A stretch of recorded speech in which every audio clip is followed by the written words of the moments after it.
शुरू में तो डर लगता है लेकिन बाद में वो इस राइड को बहुत एंजॉय करता है। और तभी यहाँ पर एक आर्मी मैन आता है जो एंगस को उस वाटर हॉर्स के साथ यानी कि क्रूसो के साथ देख लेता है। क्रूसो वाटर हॉर्स को वापस पानी के अंदर जाने को कहता है और घर आ जाता है, जहाँ पर वो अपने पूरे एक्सपीरियंस को अपनी बहन के और लुइस के साथ शेयर करता है। तीनों की तीनों बहुत खुश होते हैं और तभी खिड़की से एंगस की मॉम इन तीनों को देख लेती है। इन तीनों को खुश देखकर उसे बहुत अच्छा लगता है। लुइस एंगस की मॉम को खिड़की के बाहर देख लेता है, वो उनके पास आता है और बताता है कि वो भी कभी एक आर्मी का सोल्जर था। उसने एक वॉर लड़ी है जिस वॉर में बहुत ज्यादा इंजर्ड हो गया था। वो अपना एक हाथ भी गंवाने वाला था, इसीलिए उसने आर्मी छोड़ दी और अब वो एक हेल्पर यानी कि हैंडी मैन है।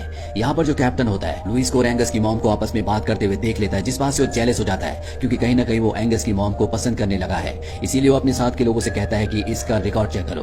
और जब वो लुइस का रिकॉर्ड चेक करते हैं तो उन्हें पता चलता है कि एक सोल्जर था लेकिन इसका रिकॉर्ड पूरी तरह से क्लीन है। इस बात से उस कैप्टन को और भी ज्यादा गुस्सा आ जाता है। वहीं हमें इसी शहर के बाहर को दिखाया जाता है जहाँ पे कुछ लोग आपस में बात करते हैं कि पानी में एक बहुत बड़ा मॉन्स्टर है। दरअसल इन्हीं में से दो लोगों ने पानी में सी हॉर्स को यानी क्रूसो को देखा था और अब यहाँ पर जो बार का मैनेजर है वो कहता है कि हमें उस सी मॉन्स्टर को पकड़ना होगा ताकि वॉर खत्म होने के बाद लोग उस सी मॉन्स्टर को देखने के लिए यहाँ पर आए, हमारी आमदनी बढ़े, ये जगह एक टूरिस्ट प्लेस बन जाए। वहीं कैप्टन को दिखाया जाता है जो अपनी सेना की टुकड़ी को लेकर समंदर के किनारे जाता है जहाँ पर उसने चारों तरफ तोप लगा रखी होती है और वो पानी में तोप चलाने का ऑर्डर देता है क्योंकि उसे शक होता है कि कहीं जर्मन की जो सबमरीन यानी कि पनडुब्बी है यहाँ किनारे में पानी के नीचे ना हो। एंगस जब ये सब कुछ देखता है तो बुरी तरह से डर जाता है क्योंकि उसे पता है कि यही पानी में क्रूसो है। वो सबको समझाने की कोशिश करता है, रोकने की कोशिश करता है लेकिन उसकी बात किसी को समझ में नहीं आती। कैप्टन उसे बहुत बुरी तरह से डांटता है जिस वजह से एंगस की मॉम को बिल्कुल भी अच्छा नहीं लगता और वो कैप्टन से कहती है कि अब हमें यहाँ से जाना चाहिए।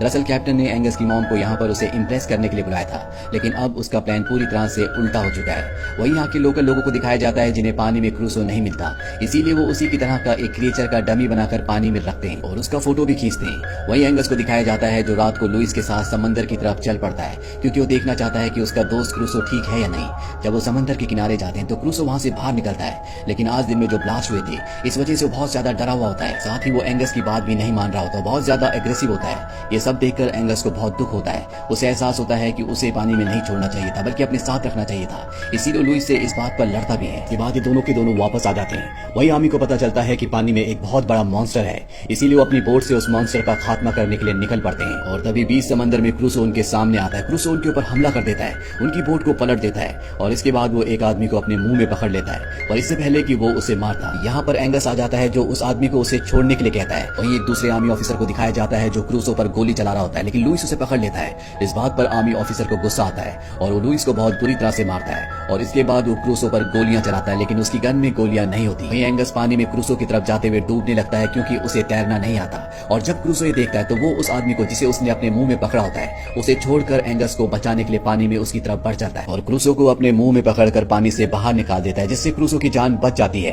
अब यहाँ पर एंगस की मॉम और कैप्टन भी आ जाते हैं। एंगस अपनी मॉम को और यहाँ पर खड़े हर एक इंसान को क्रूसो के बारे में बताना चाहता है लेकिन उसकी बात पर कोई भी विश्वास नहीं कर रहा होता, खास तौर पर उसकी मॉम। और तभी उसके पीछे क्रूसो आ जाता है जिसे देखकर सब हैरान हो जाते हैं और अब उसकी मॉम को एंगस की बातों पर विश्वास हो जाता है। पहले उसकी मॉम को लगता था कि लुइस उसके बेटे के दिमाग में सब कहानियां डालता है और तभी क्रूसो के ऊपर फायरिंग होना शुरू हो जाती है। दरअसल पास में जो मिलिट्री होती है उन्हें क्रूसो को देखकर ऐसा लगता है कि ये जर्मन पनडुब्बी है। क्रूसो अपनी जान बचाकर यहाँ से जाने लगता है लेकिन एंगस भी उसकी पीठ पर बैठ जाता है और अब यहाँ पर कैप्टन, एंगस की मॉम और लुइस वो भी एक बोट पर बैठकर क्रूसो को यहाँ से दूर भेजना चाहते हैं, इसीलिए वो उसे नेट तक ले जाते हैं जिसे पार करके क्रूसो समंदर की गहराइयों में पहुंच जाता है, यानी कि वहां से आगे पूरा विशाल समंदर है जो कि क्रूसो का असली घर है। क्रूसो को जाते हुए देखकर एंगस को भी अब इस बात पर विश्वास हो जाता है कि उसके पिता अब इस दुनिया में नहीं रहे।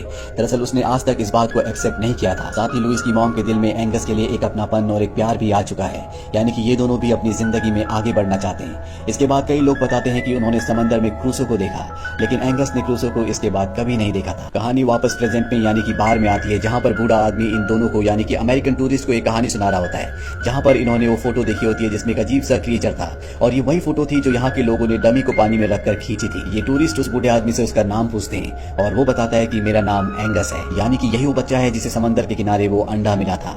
इसके बाद दिखाया जाता है कि समंदर के किनारे एक बच्चा खेल रहा होता है और तभी वहाँ पर उसे एक वैसे ही अंडा मिलता है जैसा आज से कई साल पहले एंगस को मिला था, यानी कि क्रूसो ने अपने एक अंडे को यहाँ पर छोड़ दिया था। अब इसके अंदर से भी उसी तरह का वाटर हॉर्स निकलेगा। इसी के साथ एक काल्पनिक कहानी यहीं पर